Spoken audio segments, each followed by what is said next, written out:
Okay, so I was really happy to have an opportunity come my way, but I realized I saw the red flags.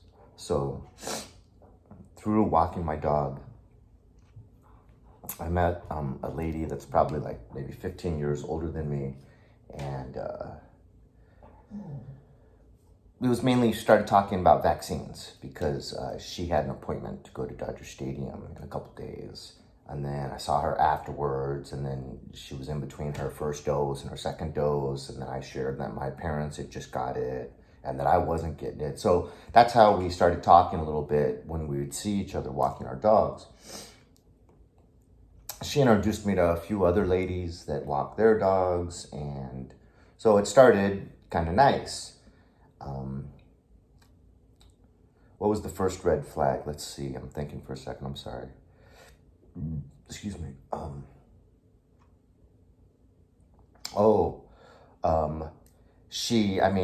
This is the first time we ever walked our dogs together. Usually we just stopped for a minute and talk, but then we walked our dogs together for about 5 or 10 minutes.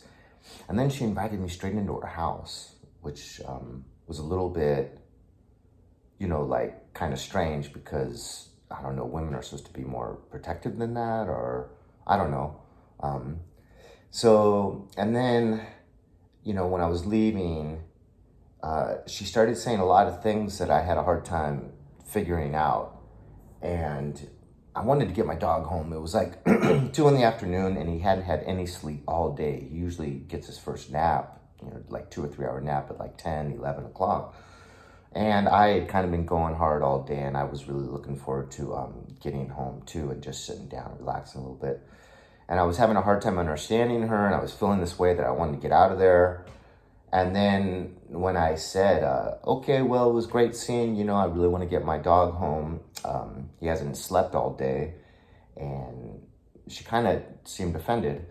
And then I didn't care though, I'd shown her a lot of time and attention. I was kind of like, smile, okay, bye. And she kind of just looked away and then said bye, like had hurt feelings kind of. But I had got her phone number, so a few days went by and I had asked her if she could maybe walk my dog because I'm going to be going back to work. And so that's why I got her phone number. And so I texted her and then she called me and said, well, I do have cancer, leukemia, and I was like, oh no, you have cancer? And she was like, yeah, I told you. And she didn't tell me. So that's like causing cognitive dissonance. And she like went over and over like, yeah, I told you this and that and that, the other thing. And I was like, gosh, I thought I would have remembered. I think I would have remembered if you told me that. And it brought back so many memories of the narcissist in my life, where I'm always saying that, gosh, I thought I would have remembered that. That's gaslighting to cause cognitive dissonance.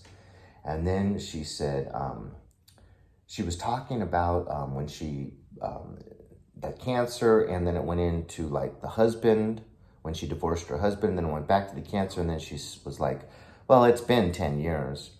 And so I was confused again. I asked for clarification. I was like, 10 years since you got over cancer or 10 years since you separated from your husband? And she just started talking about like stuff I couldn't understand again. And I literally asked that question 3 times in a row and got back a lot of words and verbiage that I couldn't really make sense out of, and it had nothing to do with the question. And like on the 3rd time, before I asked the 3rd time, I'm like, Elizabeth, I can't seem to understand if it was 10 years, you said 10 years ago, if it was 10 years, I really was like, I really need to kind of, have communication back and forth where, you say something and I respond, and then I say something and then you respond to what I said. That's normal conversation. And then after I asked the question the 3rd time, she just hung up on me. I was like, okay, maybe it was an accident. If it was an accident, she'll probably call me back, but I'm not going to call her back because I know I didn't do anything to hang up. She didn't call me back. And then, so there's real anger. There's trying to cause frustration by not really making logical sense. And when I asked that question 3 times in a row, and it's a very easy question, you know, oh, you said 10 years ago since divorcing, or 10 years ago since you got over cancer. You know, it's pretty straightforward. But if it's not narcissism, it's someone that is kind of really, really self-centered to where they can't even really process what you're saying because they're so in themselves that they can't get out of themselves to concentrate enough on breaking down the words you're using so that they can cognitively process and understand what you're trying to say. So I just texted her. I said, you know, oh, my son said he'd walk the dog for me. And then she said, oh, okay, well, give him my address and information in case he can't make it one day or if he needs to drop the dog off. I was like, great, thank you. And then I see her, and as we're walking towards each other, she steps away. She steps off the sidewalk. And that was kind of strange. And so then she's on the other side of the parked car, and I stop to say hello. And she says hello, very kind of cold. And then just starts talking to my dog at that point. And so I said, how are you? And she didn't really respond. She's just talking to the dog.